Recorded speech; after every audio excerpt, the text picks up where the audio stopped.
This episode's reading contains some spoilers, so if you'd like to avoid those, you can skip ahead about 11 and a half minutes from the start of the reading.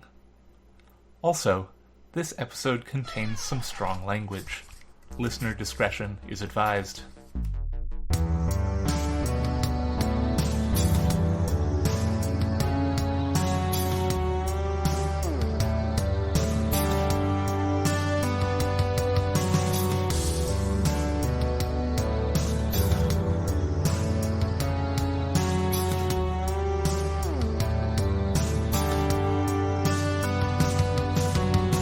Hello, and welcome to Tales from the Trunk, reading the stories that didn't make it. I'm Hilary B. Bisniaks. Listeners, I'm super excited to introduce this October of 2021, the month of Oceana, on Tales from the Trunk, with none other than Rem Wigmore. Rem, welcome to the show. Hi, thanks for having me. Absolutely. I literally did not plan to just have an Oceana month, but it worked out well. Our second guest this month is, of course, Freya Marske, whose brand new novel is coming out in very soon. I'll have to listen to that one. I'm really excited for that book. We just recorded that like 3 days ago, and listeners, you're in for a treat. But you're also in for a treat right now, because, Rem, you're here to talk to us about your new book, Foxhunt. Yes, that's right. So Foxhunt is a queer solarpunk novel that just came out from Queen of Swords Press, and I'm very excited about it, very proud of it. Yeah, we love this for you. I mean, like, every single piece of that, I was like, yeah. That's great. That's my jam. That's my shit entirely. Good. So, is there anything that you need us to know before we get into the excerpt? I will give some brief background of the excerpt, I guess, because I was choosing my reading for this, and I was like, okay, I need something of about this length, right, and I'm going to be, actually,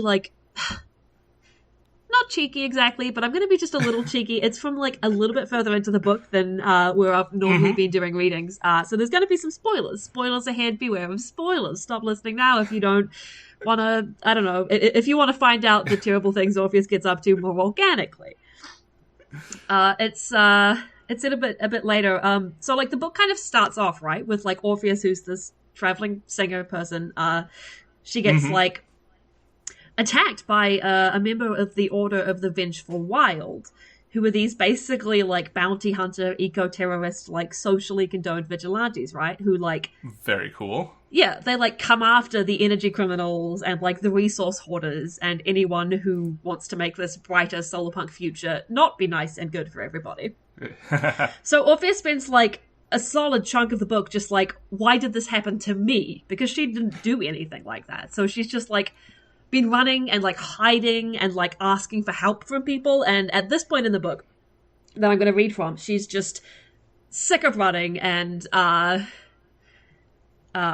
take some actions of her own. Fantastic.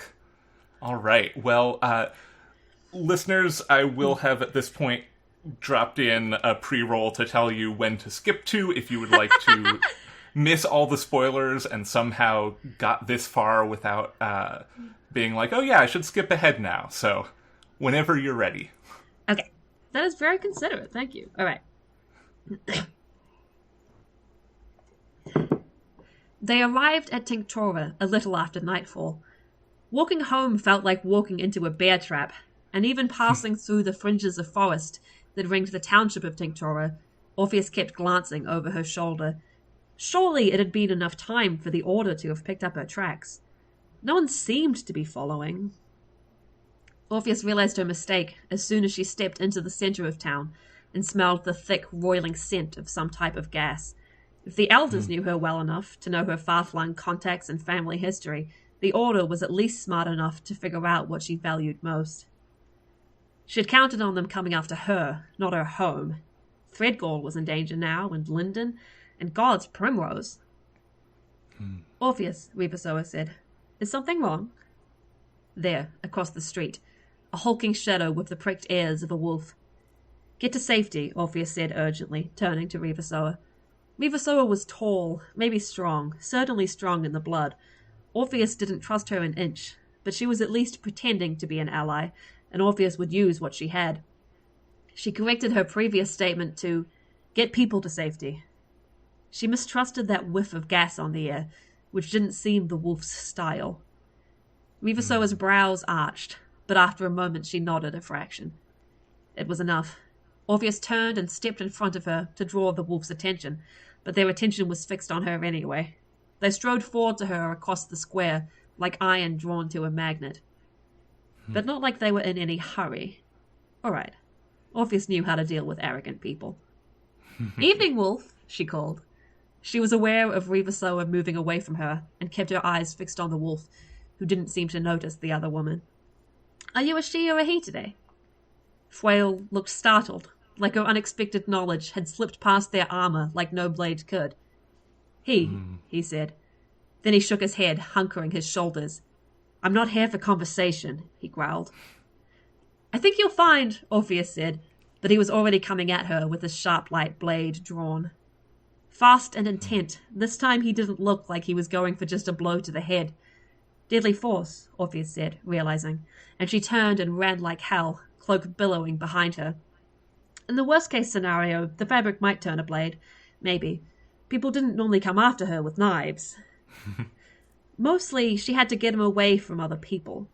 The hub was right there, lights off for the night, the sides of the building ridged with fins and ledges. Orpheus sprang at it and started clambering up, breathing hard, cramming her boots into any toeholds she could find, and tearing her fingernails on the metal in her haste. She heard a grunt from behind her, which sounded more like exasperation than exertion. Fwale could probably scale this wall with ease. She had to move fast. Scrambling, adrenaline rushing through her veins, Orpheus wrapped her hands at last around the lip of the roof and hauled herself up. Her arms burned, and she lay there for a moment to pant. The wolf appeared over the edge a moment later, animal-masked and grim as a spectre. Orpheus swore under her breath and rolled away and stood, stumbling over her cloak in her hurry. Wait, she said urgently, but evidently he'd meant it when he said he wasn't in the mood for conversation. He held out his arm, and his shining claws sprang out from what looked like some type of gauntlet. Sharp light, yes. Oh, very sharp. He dived at her, and she dove out of the way of the glinting claws, right into his other hand, which fisted in her cloak. Orpheus fumbled out her taser and shoved it at him. The electricity fizzed off his armor, but it did pass into flesh. He went rigid. The jolt didn't drop him like it would someone without augments, but for a moment he was frozen. Beyond the eye holes in his mask, she saw his eyes were wide with pain. Brown eyes, of course. That wasn't surprising. There was no proper reason why she hesitated and stared at him for far too long, long enough he grimaced and shook off the effects. He reached out his hand, nearly catching her, and she came to her senses and vaulted away. Orpheus dropped the taser and pulled out the device she'd got at the market in Far Flung, the thin rectangle of transparent plastiglass called a portable hub, or porter. She swiped at it hastily, and symbols and letters came up. She swiped it again, and it beeped an affirmative red. And then Fwale caught her, and wrapped his unclawed hand around her throat, and started choking her. Orpheus spluttered. Wait, she said. Stop. She clawed at his wrist. Her hands seemed to have no strength at all. The wolf stared at her, eyes fixed on her mercilessly as he tightened his grip around her windpipe, nearly lifting her up with the hold. She choked. Seeing his eyes didn't help. She could not bring the breath to her tongue to speak, but she could still move. With a frantic flare of her fingers, she signed energy, and with that kick of adrenaline, she slapped her other hand over his back and sent out a jolt of sparks. They passed through him and into her, rattling her teeth. He didn't release her, but his hold loosened for a moment. Stop, Orpheus grated. It felt like speaking with a throat full of glass. Your contract is cancelled. Look! He shifted his grip, no longer tight enough to choke, but nothing she could escape from. His eyes bored into her, but he lifted his other hand, claws retracting back into his gauntlet. He tapped at one ear. Through the strands of his black hair, she saw he wore a silver earring, shaped like a fang. Whatever he saw or heard made him blink. He stared at her like she'd grown another head. You can let go now, Orpheus said helpfully. He shook his head. How did you... He shook his head again, staring. She wondered if he'd actually forgotten he was in the middle of choking her to death. His voice was quick, gruff, businesslike. You cancelled the contract. How? I'm your client, Orpheus said.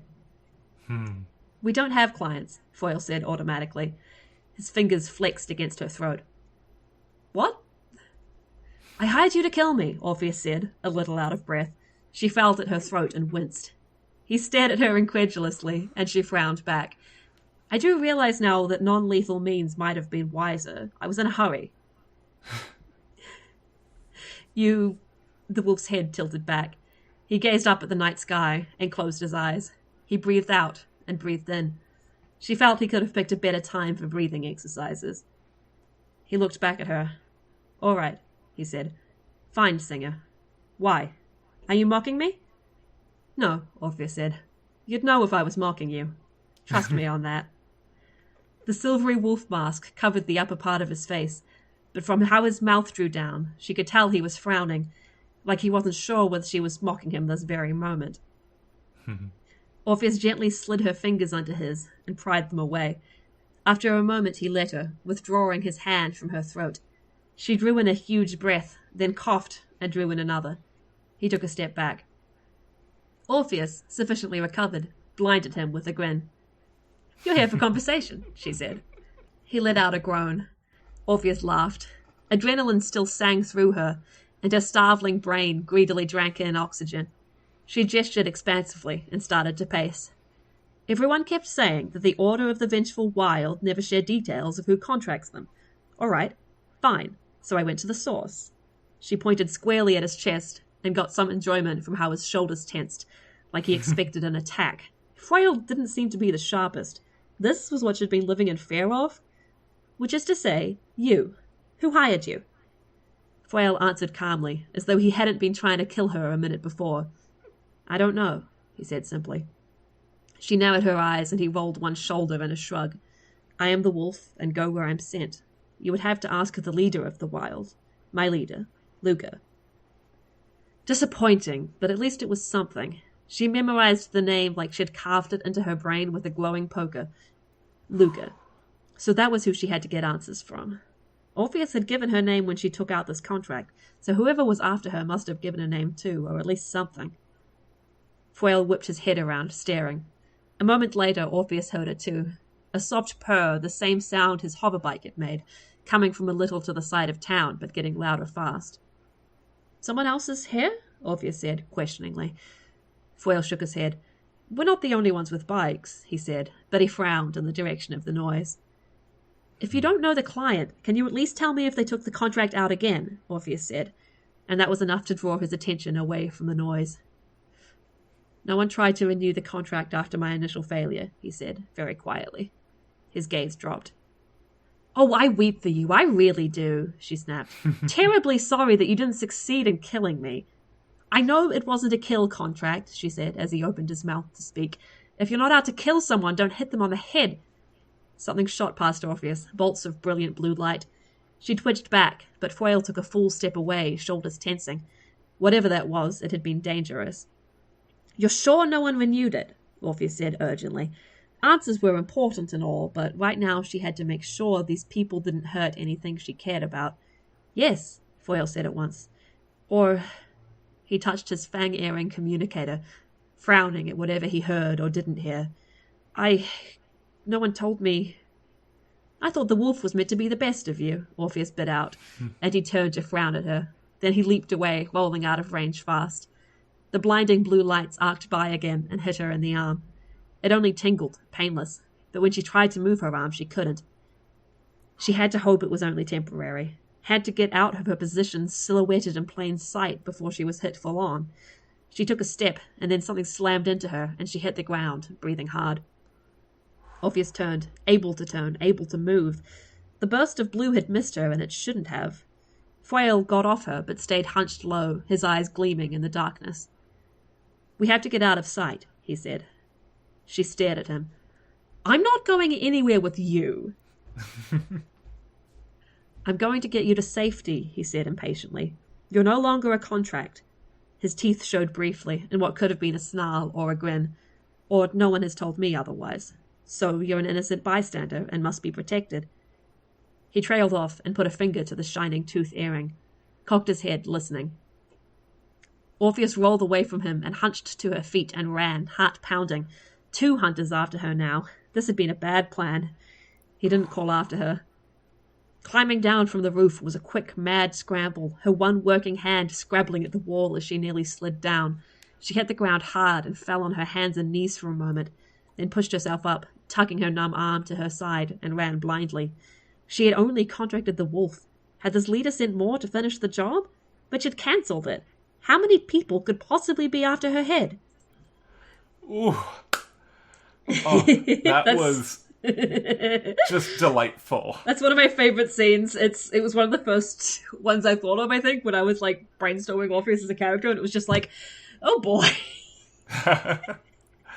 Oh, that was just like, you know, one of the like tropes I really like in like action media in general is, you know, action plus banter. Yeah. And that just kept on hitting it so perfectly. I'm glad.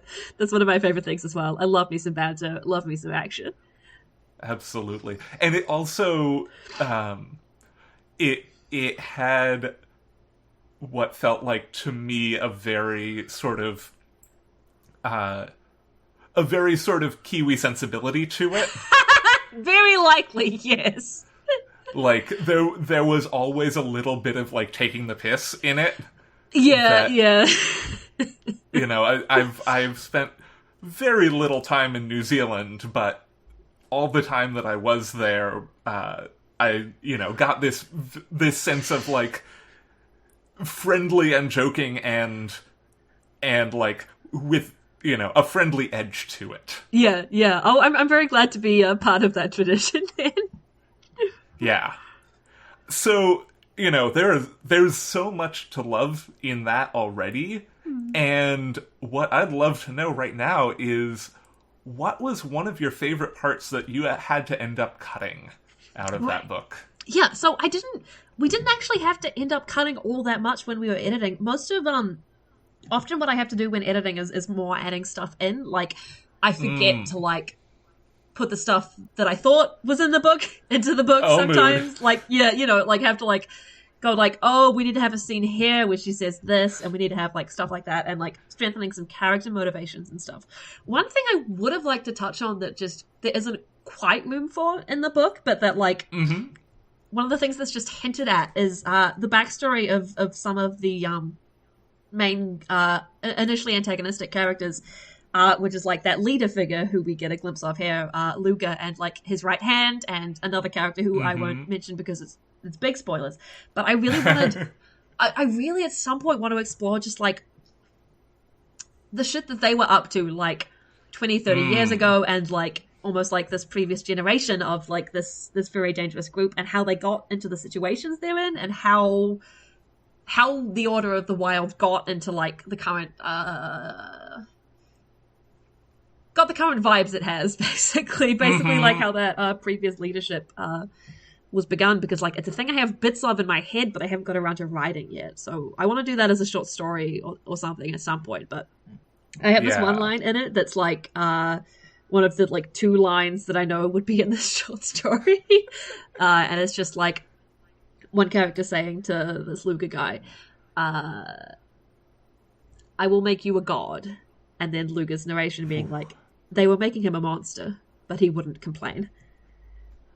Yeah, no, that's my shit. Yeah, I want to write that. It would be very sad. Like, yeah. It is, like, you know, it's sometimes difficult because there's like all this world building that you want to put in, and like sometimes you have to realize like, oh, this doesn't actually serve anything except making me happy. Yeah. Always try to cram in as much of the fun stuff as I can, but like there's always just a little bit more that like you kind of just have to leave under the surface and hope that people will like glimpse the shape of it, I guess. Yeah. Well, the good news is you're a writer and you're alive and you can create more of that. That's extremely true. That is always encouraging.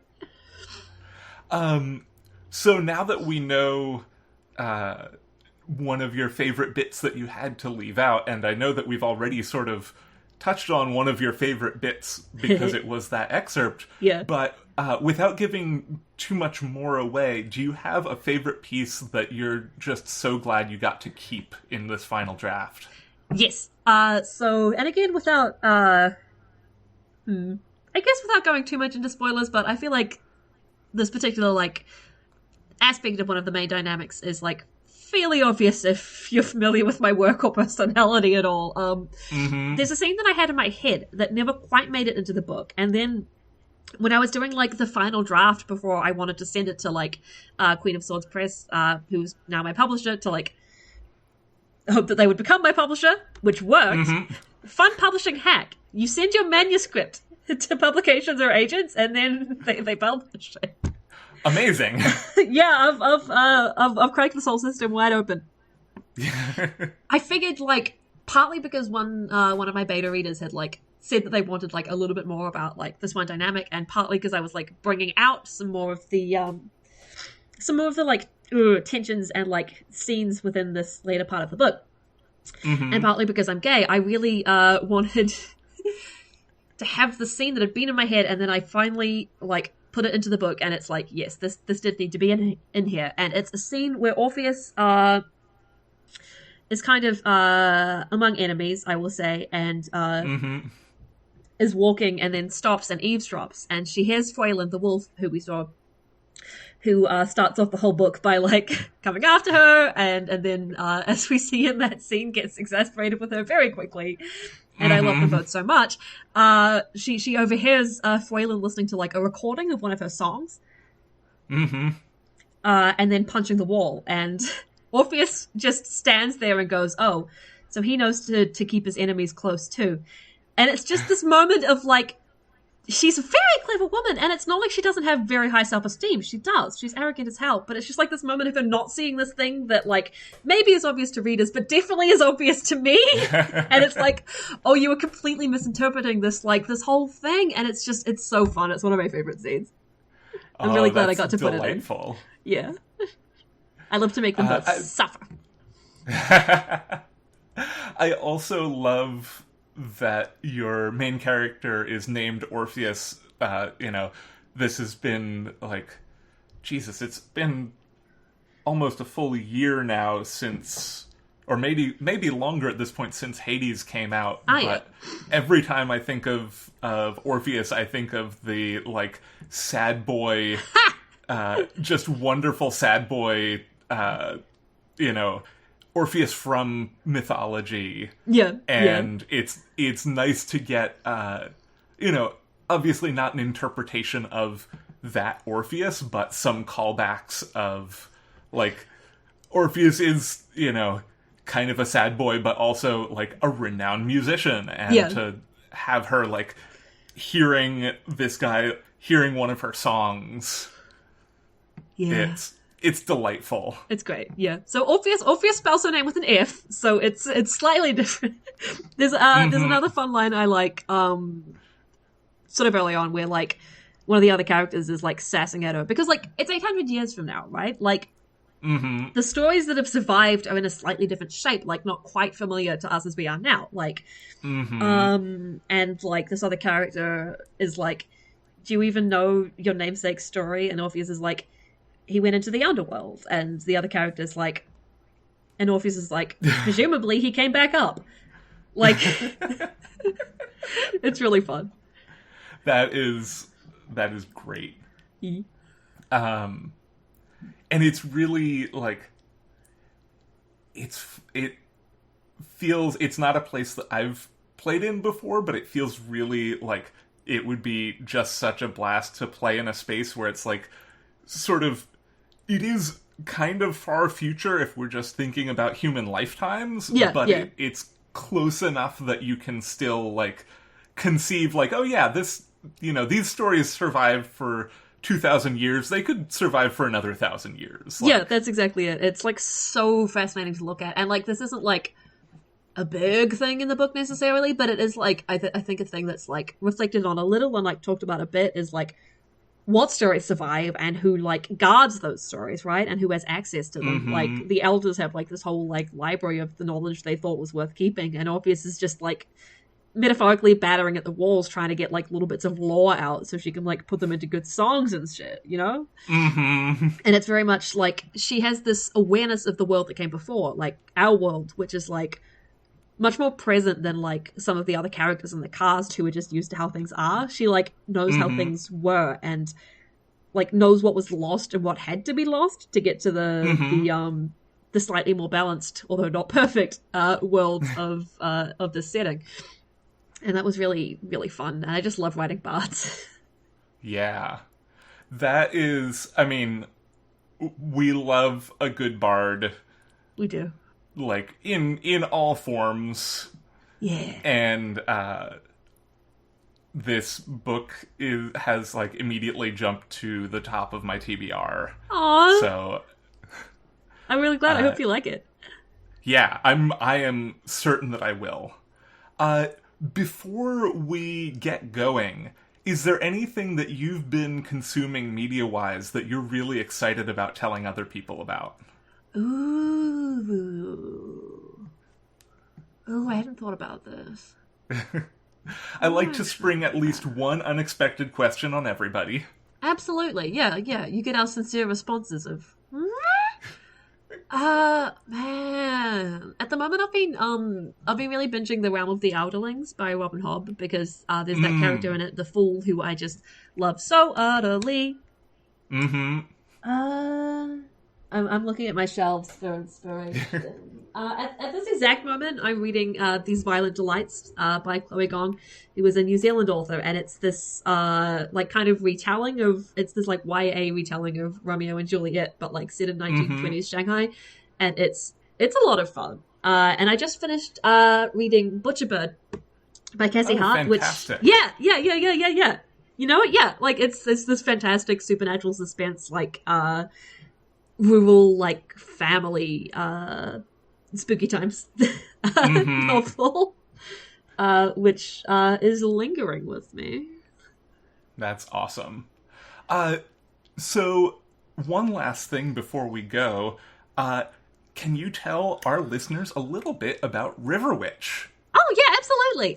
So Riverwitch is my novella that came out last year, and it's part of the Witchy Fiction project. Which was where a bunch of like New Zealand authors, like during lockdown last year, were like, okay, we need an antidote to these trying times. We set out to like write a bunch of like novellas, like cozy witchy fiction novels, like set in like in various New Zealand locations, just like these cozy like witchy contemporary fantasies with like a dash of romance. And Riverwitch is my one, and it is set in the Waikato, in Hamilton, where I grew up. And it is about, it's got this, like, determined young witch, Ash, who sees that something is wrong with the Waikato River and tries to get to the bottom of it. And it's accidentally, because sometimes you just are in conversation with yourself and the same themes a lot and don't think about it. It covers kind of some of the same themes as Foxhunt and my other, like, climate fiction work does, which is, like, these very environmentalist themes and these themes of, like, working like together to sort of value the land that we're in and like acknowledging ourselves as like part of the natural environment and in interaction with it. And I'm pretty proud of it. It's a pretty fun little book. So you could check it out if you want like something fluffy, and then you can check out Foxhunt if you want something tender and brutal. Fantastic. Well, listeners, if you've enjoyed the excerpt today, I really recommend that you purchase both of these fine books wherever you buy books, preferably an independent bookstore. Yeah. Or request them from your library. Yeah. And finally, where can our listeners find you, Rem? Right, so you can find me on Twitter as @FayWriter. Tweet a bunch of book-related stuff, and then also just other random shit. And you can find me on my shiny new author website at remwigmore.com. And the best place to buy Foxhunt is direct from the publisher, Queen of Swords Press. But also, indie bookstores and wherever fine books are sold. Excellent. Links, as always, will be in the show notes, listeners, so I recommend you go and find those. Rem, thank you so much for coming on the show. It's been such a pleasure. Thank you for having me. Absolutely. Tales from the Trunk is mixed and produced in beautiful Oakland, California. Our theme music is Paper Wings by Ryan Boyd. You can support the show on Patreon at patreon.com/trunkcast. All patrons of the show now get a sticker and logo button, along with show outtakes and other content that can't be found anywhere else. You can find the show on Twitter at Trunkcast, and I tweet at HBBisnieks. If you like the show, consider taking a moment to rate and review us on your preferred podcast platform. And remember, don't self-reject.